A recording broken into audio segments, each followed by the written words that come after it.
Olá, a partir de agora você acompanha aqui pelo canal 15 da NET o programa Unifra Entrevista e o tema do programa de hoje é sobre o Dia Nacional do Livro, que é comemorado no dia 29 de outubro.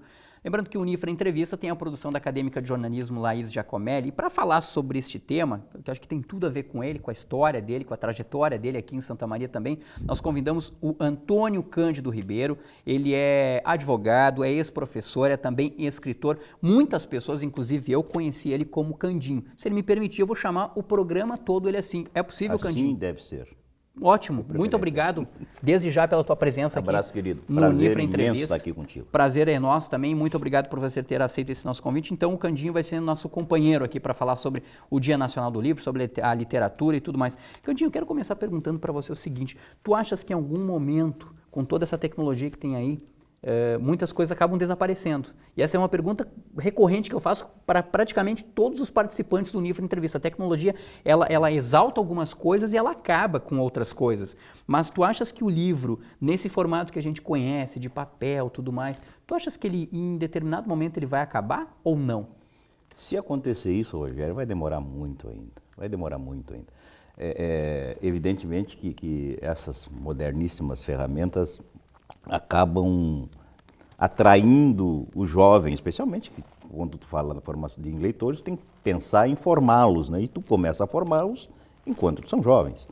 E é óbvio que é muito mais complicado tu convidares uma criança para ler um livro físico do que propor uma alternativa com a qual ele está habituado, que é o mundo dele. Ele já veio, digamos, com um chip para esse mundo novo, né? Sim. Mas mesmo assim, eu acho que não, porque sempre vai haver alguns resistentes, né, que não vão se entregar, né? E eu digo sempre, Rogério, o seguinte, que o contato com o livro é um prazer, desperta um prazer quase sensual, né? É sensorial a coisa, quer dizer, tu poder tocar, tu sentir o cheiro, né?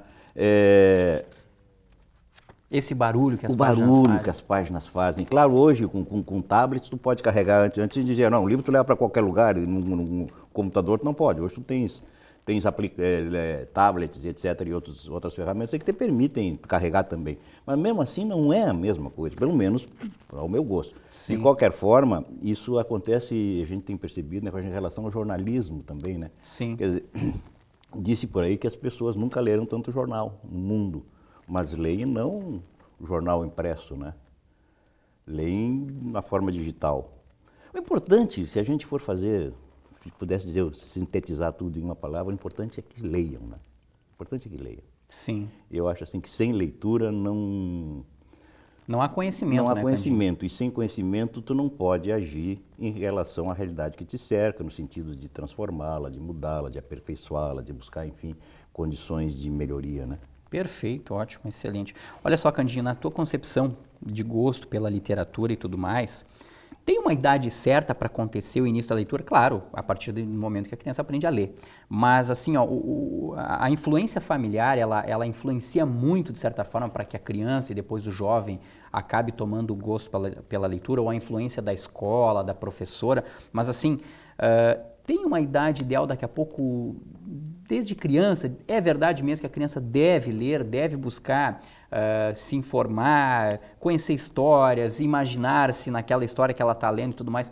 É de fato uma idade ideal, ou tu achas que daqui a pouco na adolescência, ou até mesmo na vida adulta, o aproveitamento, a imaginação, ela pode ser melhor? Eu acho que tem que, quanto mais cedo começar, melhor, Rogério. Eu acho que tu mesmo antes da criança aprender a ler, por exemplo? Mesmo antes de aprender a ler. Familiarizar a criança com os livros, deixar que toque, que manuseie. E tem, olha as figuras. Tem livros próprios, inclusive, para a criança nessa fase pré-alfabetização, né? Com imagens, com figuras, que são livros gostosos, atrativos, coloridos. A partir daí tu vai familiarizando a criança com o livro até que, depois de alfabetizada, a escola tem um papel importante nisso, mas a família é fundamental. Se tu não tiveres o exemplo doméstico, talvez o esforço que a escola faça no sentido de desenvolver o gosto pela leitura seja insuficiente para que tu forme leitores efetivos, né? Sim. Podes até, durante um determinado tempo, em função até da questão curricular, tu compeli o jovem a ler porque é uma necessidade do ponto de vista da formação educacional dele. Mas o gosto mesmo, é bom que ele venha também, que ele nasça também acompanhado do incentivo familiar. A mim, pelo menos, parece assim. Eu gostava de livros desde pequeno, antes de saber Era essa a minha próxima pergunta. Quando foi teu primeiro contato com os livros? Eu morava para fora. Eu morava no interior, eu digo sempre, eu morava no interior do de Lermando Aguiar. Né? A minha mãe era professora municipal. Na época de Lermando era segundo distrito de Santa Maria. E a minha mãe era professora municipal. E antes ela tinha alguns livros, mas os livros também eram escassos naquela época, especialmente para a gente. E revistas, não havia uma quantidade, digamos assim, em quantidade de produções, o que se tem hoje, para todos os gostos, né? Sim. E as revistas eram menos coloridas, tinha menos imagens, menos fotos, era muito mais texto. E eu me interessava. Eu assim, tenho uma vaga lembrança de eu ainda bem menino, olhando as letras. O meu fascínio era pelas letras. Sim. Não era pelas imagens. Mesmo sem saber. Mesmo sem saber o que era aquilo. Codificá-las ali, eu tinha assim, uma verdadeira fissura por aprender a ler. E, claro, tive o incentivo da mãe e tal. E comecei a ler e tomei o gosto. Depois, menino, depois na cidade, depois que a gente veio morar em Santa Maria, a gente lia tudo. Revistinhas, gibis, revistinhas, tudo que aparecia na frente a gente lia. Também não tinha essa fartura toda, até porque não havia dinheiro para, né? Mas eu lembro assim, outro aspecto da participação da família na formação do gosto pela leitura. A minha mãe tinha uma conta corrente na velha livraria do Globo. Ia lá e nós tínhamos autorização, estava lá, nós, os filhos, autorizados a comprarmos livros, né? Sem problema nenhum. Quer dizer, ela sabia, nos ajudou, nos conduziu para essa aproximação, para esse gosto. Era uma herança intelectual que ela queria deixar para vocês. Queria deixar, né? Realmente, no meu caso, meus pais trabalharam muito nesse sentido e acho que, de certa forma, obtiveram êxito. Sim. Candinho, quero perguntar para você agora, assim, ó, a gente sabe que o consumo de livros no país hoje, ele de certa forma, ele ainda é satisfatório, acredito eu, para as editoras e tudo mais, mas a gente vê muito a entrada de livros estrangeiros no Brasil. Por que tu achas que os livros estrangeiros daqui a pouco fascinam mais o público brasileiro para a leitura do que os nossos livros, os livros de escritores nacionais aqui? Ou se tu discordares disso que eu estou colocando, por favor, coloque a tua opinião. Não, eu acho assim, eu acho que hoje nós temos várias editoras estrangeiras que estão no país, né? Isso facilita, evidentemente, a publicação de livros e autores internacionais. Eu não sei quando tu te referes a essa leitura, talvez tu te refiras a essa questão dos best-sellers e também, tal, né? Também. Que isso acaba, séries e acaba gerando, aparecendo. chamando a atenção, Isso. tem toda uma publicidade em cima disso, é um trabalho, né, a inversão de recursos nesse sentido, que na maior parte das vezes os autores nacionais não têm, né? Tu tens assim, sei lá, 8, 10, 12 autores nacionais em relação aos quais há um investimento efetivo das editoras, seja na produção, seja na divulgação, porque não adianta só editar um livro, tu tens que divulgá-lo e fazê-lo circular. Né? Se não circular, não adianta tu ter 300 livros numa prateleira, numa estante ou numa caixa. Tu tens que fazer com que eles andem, que cheguem ao público leitor. E talvez, excetuados esses autores consagrados, haja pouco investimento. E o ato da leitura no Brasil, infelizmente, eu acho que nós estamos muito aquém do que deveria ser. E é culpa de quem isso, Candinho? Eu não sei, isso é um problema cultural. É um problema cultural. Nós tínhamos, até pouco tempo atrás, se dizia que nós éramos um país de analfabetos. Havia muito analfabetismo, hoje praticamente erradicado. Hoje se universalizou o acesso à educação básica, fundamental, né? Ainda que talvez seja necessário melhorar a sua qualidade, ninguém tem dúvida em relação a isso, mas pelo menos se ampliou o leque de possibilidades, e eu acho que talvez a partir daí as pessoas também possam ler um pouco mais. Em Santa Maria nós temos um índice de um consumo de livro, digamos assim, um pouco maior do que a média, Mas para isso tu levas em conta, quer dizer, o universo estudantil que nós temos, universitário especialmente, né? E mesmo no nível médio, e tem algumas coisas interessantes com a SESMA, né? Que é uma cooperativa destinada à venda de livros. Sim. Né? Fundamentalmente isso, que tem 40 mil associados hoje.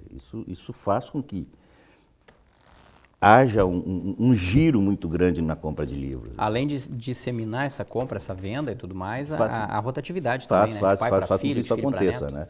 E é muito interessante isso. Mas eu acho que nós podíamos ler mais. Acho que o brasileiro lê pouco ainda. Na tua concepção, o que seria a quantidade ideal de ler? Olha, um livro por semana? Eu ficaria mês? satisfeito se no Brasil nós lêssemos um livro por mês. Ficaria extremamente satisfeito. Né? Mas a nossa média está bem abaixo disso.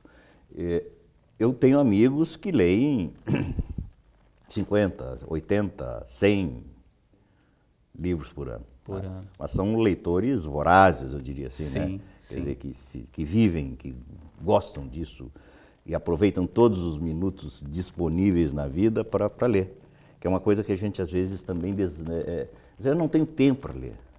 Mas aí tu anda de ônibus, por exemplo, tu vai daqui ao campus em Camobi, se tu está sentado, pode ler durante esses 20 minutos, meia hora, 40 minutos que tu demoras, né? Se tu estás aguardando o horário num consultório médico ou de um dentista, pode ler, né? É que normalmente a gente não aproveita esse tempo disponível para isso. Hoje está todo mundo teclando. Exato. Está todo mundo no WhatsApp, está todo mundo no Facebook, nesses momentos nas redes disponíveis. Sociais e tudo mais. Nas redes né? sociais, de um modo geral. Perde-se né? um tempo com o livro. Tá certo, legal. Olha só, o Unifra Entrevista agora vai fazer um intervalo e dentro de um minuto a gente volta para falar sobre o Dia Nacional do Livro. A gente está recebendo aqui hoje o Antônio Cândido Ribeiro, que é um escritor muito conhecido aqui em Santa Maria, no Rio Grande do Sul também. E então a gente faz um minutinho de intervalo e logo mais a gente volta para falar sobre o Dia Nacional do Livro. Olha, tem muita coisa legal no próximo bloco. Eu espero a sua companhia. Até mais.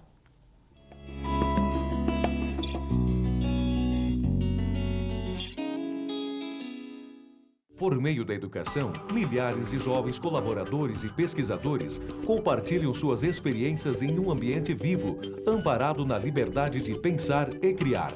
A comunidade universitária é um lugar em que o estudante pode desenvolver seu perfil próprio, enriquecendo assim o bem comum. Polo Nacional de Inovação por meio da Nanociência é referência em qualidade de ensino no Rio Grande do Sul. Centro Universitário Franciscano, uma universidade para suas aspirações. Pedrinho é uma criança especial, que enfrenta dificuldades diariamente. Para passar por tudo isso, conta com seus fiéis amiguinhos escudeiros, que o ajudam a vencer cada obstáculo. Sem eles, Pedrinho nunca conseguiria enfrentar o temível dragão, que impede que todos levem uma vida feliz no castelo. Para quem enfrenta um dragão por dia, uma mão amiga sempre é bem-vinda. Por isso, Pedrinho precisa da sua ajuda também.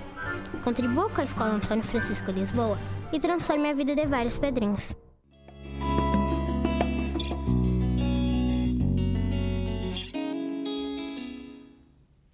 Estamos de volta com o programa Unifra Entrevista e na edição de hoje a gente está falando sobre o Dia Nacional do Livro, que é comemorado no dia 29 de outubro. E para falar sobre este assunto a gente recebe a presença aqui no estúdio da TV Unifra, o Antônio Cândido Ribeiro, mais conhecido como Candinho. Ele é advogado, é ex-professor e também é escritor.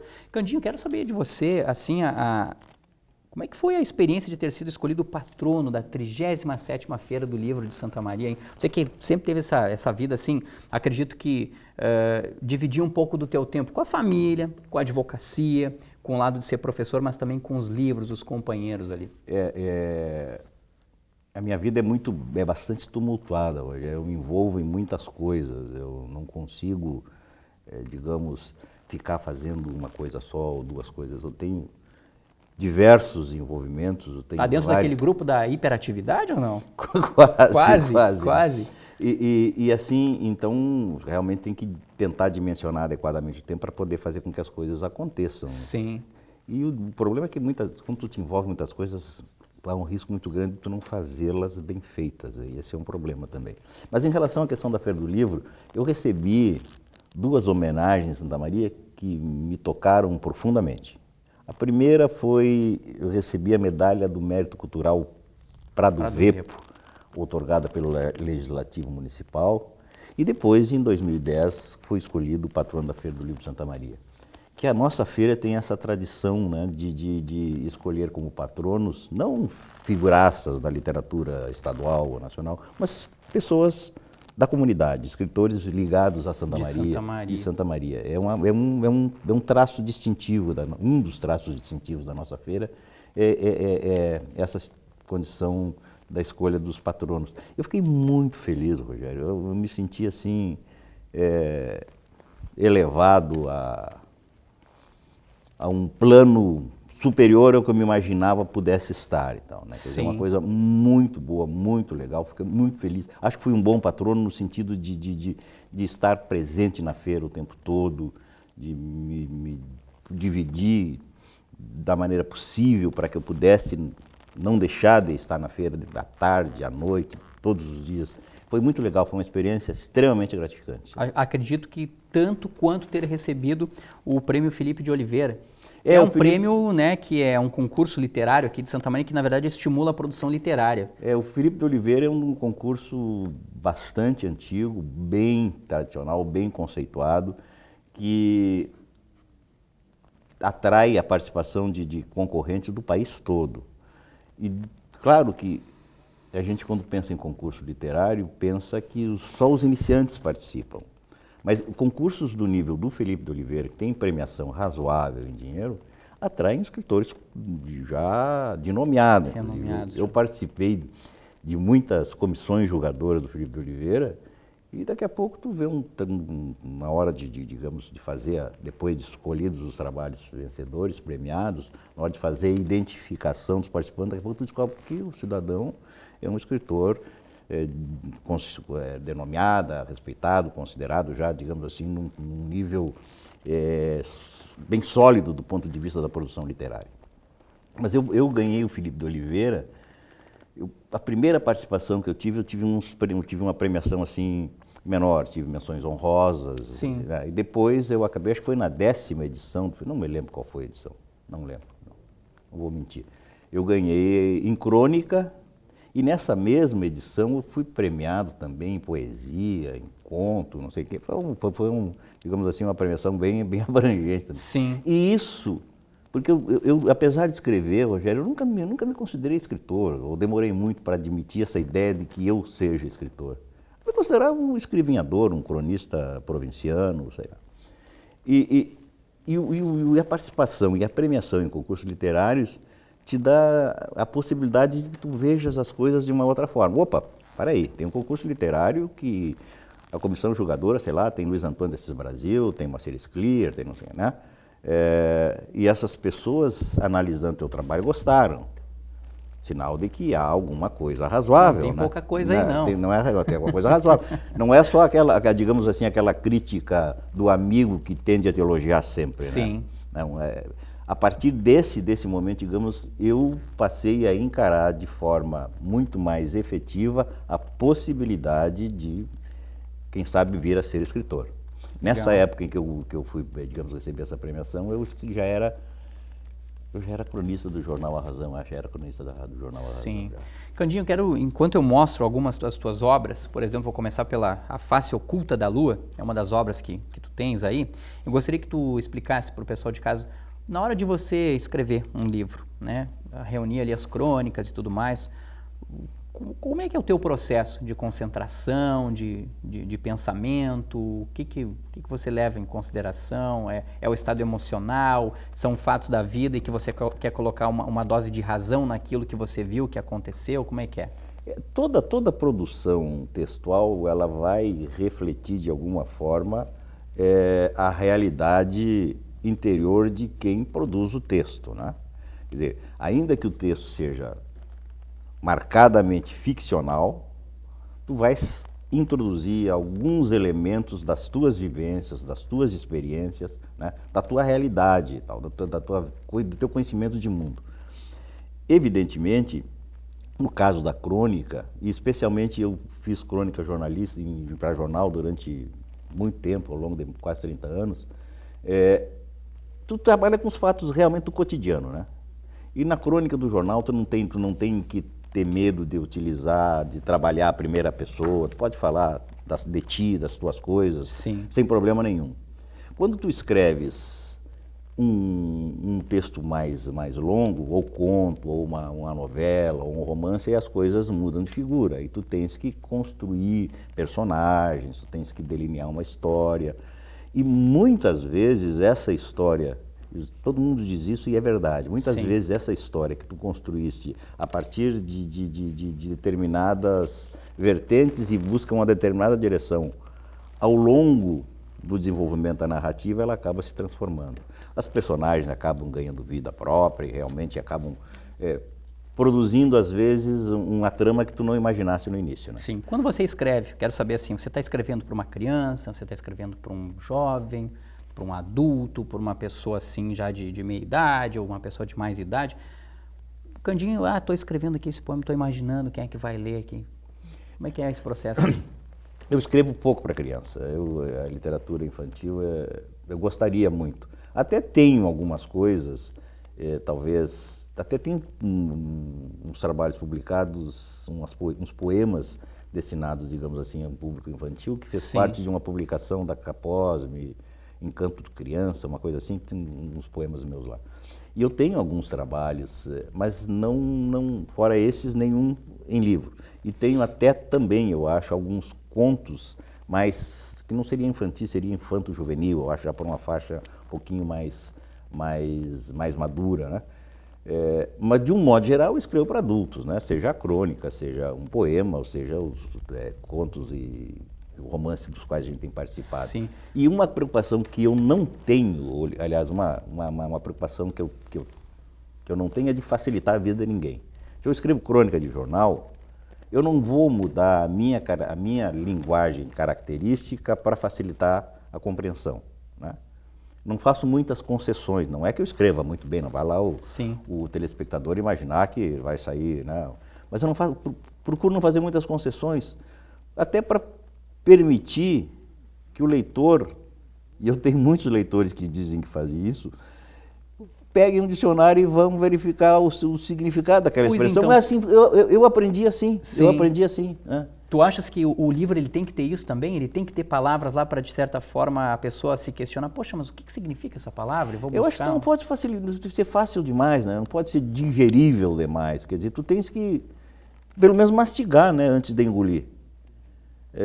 Não é só jogar para dentro. Sim. Pô, vamos ver o que significa aquilo ali. Né? E uma coisa que às vezes as pessoas ao lerem, não se apercebem, é que as palavras, elas podem ter mais de um sentido. Então, não é nem sempre aquilo que está escrito tu tens que receber de forma literal, né? Quer dizer, a literatura tem essa coisa de tu poderes usar metáforas, outras figuras de linguagem, e é isso que dá gosto para a coisa e que torna legal a leitura. Coisa interessante. Bom, quando você fala assim que não deve facilitar a vida, né, na hora de escrever, daqui a pouco surge uma palavra difícil, daí a pessoa tem que buscar no dicionário. Quando você escreve a crônica, seja ela para o jornal, enfim, num dos próprios teus livros, você diz que você não muda a tua característica. E aí, muitas vezes, talvez por seguir essa linha assim, Candinho, já aconteceu alguma vez de uma pessoa chegar para você e dizer, olha, não gostei daquele teu livro.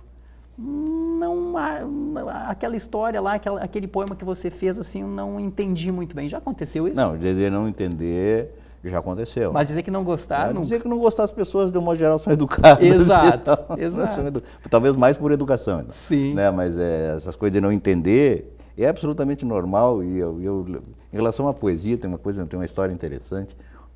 O Mário Quintana, uma vez, solicitaram que ele desse uma explicação sobre um determinado poema dele. E ele disse, mas puxa, como é que eu vou explicar o meu poema? O meu poema já é o meu ponto de vista sobre a vida. Sim. Né? Tu quer que eu explique? Não, essa é a minha explicação sobre a vida e tal. Né? Perfeito. Né? Legal, bacana. Candinho, eu queria que tu falasse, a gente mostrou algumas obras tuas aqui, eu queria que tu falasse também, quando você coloca o título lá, o processo de elaboração do título, assim... Como é que o Candinho define? É difícil isso? É uma das coisas mais complicadas do título. Sério? É uma das coisas mais complicadas. Por quê? Eu acho difícil, né? E tem títulos que são geniais, que são sensacionais, que eu fico morrendo de inveja quando eu vejo, né, um título daqueles que tu é atraído pelo próprio título. Tu acha que mais da metade da obra está no título ali ou não? Não digo tudo isso, mas uma parte considerável, digamos, para despertar o interesse inicial, o título é muito importante, assim como a capa, a não ser os leitores mais vorazes, como eu referi anteriormente, aqueles que leem porque gostam de ler, que conhecem literatura, conhecem os autores, conhecem os escritores, esses não se preocupam tanto com essas questões e pode ser um livro com uma capa não muito bonita, não muito chamativa, ele vai ler porque ele conhece, sabe que aquele autor é um bom autor, já tem uma referência a respeito do conteúdo da obra, né? E vai lê-la. Mas assim, digamos, para o leitor menos contumaz, o título e a capa, porque o livro é um produto, quer se queira, quer não se queira, um produto. Então, se um produto for bem apresentado, fica mais fácil de vendê-lo. Claro, né? Com certeza, né? Tá certo. Candinho, bom demais poder reencontrá-lo, poder bater esse papo contigo, principalmente com esse tema, o Dia Nacional do Livro, comemorado, celebrado. Que não falamos. De certa forma, acabamos falando bastante sobre a tua vida e tudo mais. Na verdade, esse Dia Nacional do Livro, 29 de outubro, é o dia da fundação da Biblioteca Nacional em 1810. Exato, né? E por isso da escolha, né? Por isso da escolha. Tem outras datas, 18 de abril, o Dia do Livro Infantil, Exato. Aí é associado ao nascimento de Monteiro Lobato, e 23 de abril, essa é a data mais conhecida, que é o Dia Internacional do Livro, que aí está associado ao nascimento e à morte de Cervantes e a Shakespeare. Então. Olha aí, que legal. Quero agradecer a tua presença, Obrigado, tua participação, querido. ter aceito o nosso convite. Extremamente feliz e tal. Quando quiser e se eu puder de alguma forma ser útil, só me chamar. Não, com certeza, a gente vai chamar sim. Olha, a gente quer agradecer também você de casa ou você que está na internet nos acompanhando pelo Unifra Online, o nosso canal do YouTube, que participou também, de certa forma, aqui acompanhando esse nosso programa. O programa Unifra Entrevista volta na próxima semana e a gente, claro, aguarda a sua companhia. Até lá!